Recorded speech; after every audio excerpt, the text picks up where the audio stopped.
দেখেন, এই ইলিশ বাংলাদেশের টোটাল যে মৎস্য আহরণ হয় তার ভিতরে 11% ইলিশ এবং জিডিপিতে প্রায় 100%।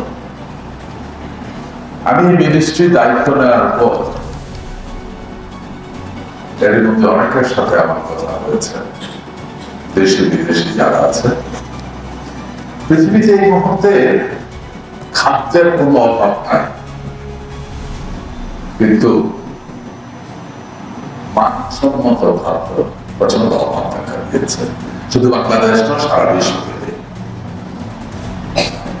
ইলিশ আমাদের যে ইলিশ আমাদের দেশের সুনাম। ইলিশ নির্দ্বিধায় নিঃসংকোচে বলতে পারি অনেক সুস্বাদু মাছ।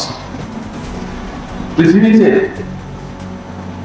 যারা মাছ খায় সবচেয়ে বেশি, তাদের ভিতরে কাঁটা বিহীন মাছ খাওয়ার একটা প্রবণতা ছিল অতীতে। আপনি জেনে খুশি হবেন, অনেক দেশ আগ্রহ প্রকাশ করছে যে তোমাদের ইলিশটা আমরা ইম্পোর্ট করতে চাই, এবং আমরা যেই পরিমাণ ইলিশ এই মুহূর্তে উৎপাদন করি, আমাদের এই উৎপাদন যদি 10 গুণ বৃদ্ধি পায়, বিশ্ব বাজারের চাহিদার একটা সামান্য অংশ আমরা পূরণ করতে পারবো না। এবং আমাদের চাহিদা এত বেশি, আমি জিজ্ঞাসা করেছিলাম এটাতে তো প্রচুর বন, বিশেষ করে মাথার অংশ কিছু জায়গায়। আমি নিজে ইলিশ মাছের মাথা খাই, সবচেয়ে লেজি ওয়ার্ক, তাতে সবচেয়ে টেস্টি। যদি সময় থাকে পুরো মাথা আমার ভাগে থাকে, আর কেউ খায় না যদিও। আমি তাহলে বললাম যে ভাই, এটা যত কাঁটা আছে এটা কি করবি? বলে দেখো, টেকনোলজি এত ডেভেলপ করেছে, মাছ ঠিক রেখে আমি কাঁটা সরিয়ে ফেলবো, তারপরে এটার যে স্বাদ, এটার যে ফুড ভ্যালু আছে, পৃথিবীর যে কোনো মাছ থেকে এটা টেস্টি। এই কারণে এটা ওয়ার্ল্ড ওয়াইড মার্কেট পেতে পারে। চাইনিজরা এসেছে, তারা ইন্টারেস্টেড ইলিশ নেওয়ার জন্য। তার মানে ইলিশের আমাদের চাহিদা আছে, দিন দিন বাড়ছে, বিশ্ব ইলিশকে জানতেছে। এখন প্রশ্ন, আমাদের তো ইলিশের উৎপাদন অনেক ছিল, বক্তারা বলে গেছে এটা সত্য, বাণিজ্য বেড়েছে, আহরণকারী বেড়েছে, ইলিশের উৎপাদন কমেছে। আসেন, ইলিশের উৎপাদন কমার মূল কারণটা কি, এটাকে বাড়ানোর জন্য কি করতে হবে? 90 দশকের দিকে আমাদের এই ইলিশ উৎপাদনে কমতে থাকে, যার কারণে 2004 সালে এই বিএনপি সরকারে ইলিশ সংরক্ষণের জন্য এই আইন তৈরি করা হয়।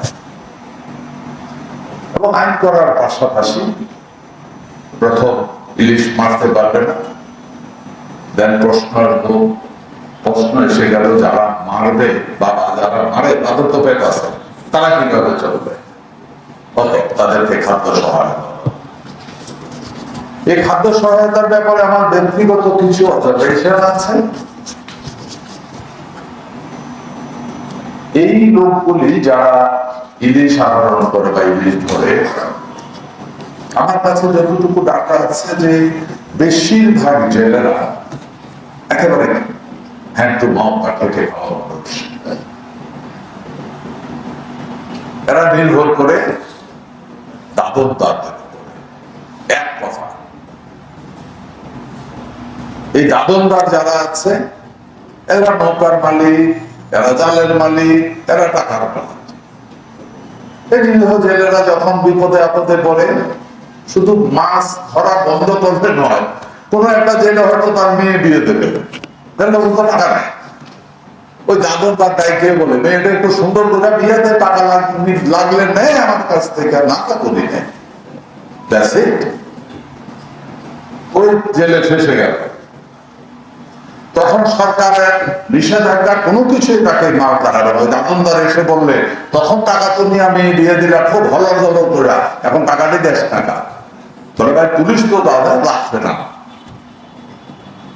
তখন আর ছোট মাছ বড় মাছ মাথায় থাকে না। আসেন, এই ইলিশের উৎপাদন বৃদ্ধির জন্য যে কয়টা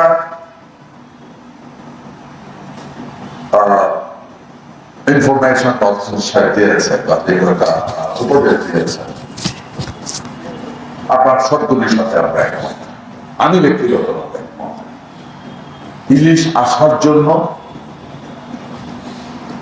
যে রোড আছে এটাকে যেন কোন রকম কোনো মাথায় প্রশ্ন না হয়।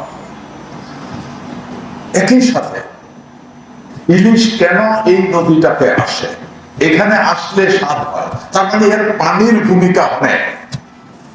অটোমেটিক্যালি প্রশ্ন আসবে, যেখানে সে জীবনযাপন করবে এই পানির কোয়ালিটি কি same as 100 years 1000 years before যা ছিল একই আছে, না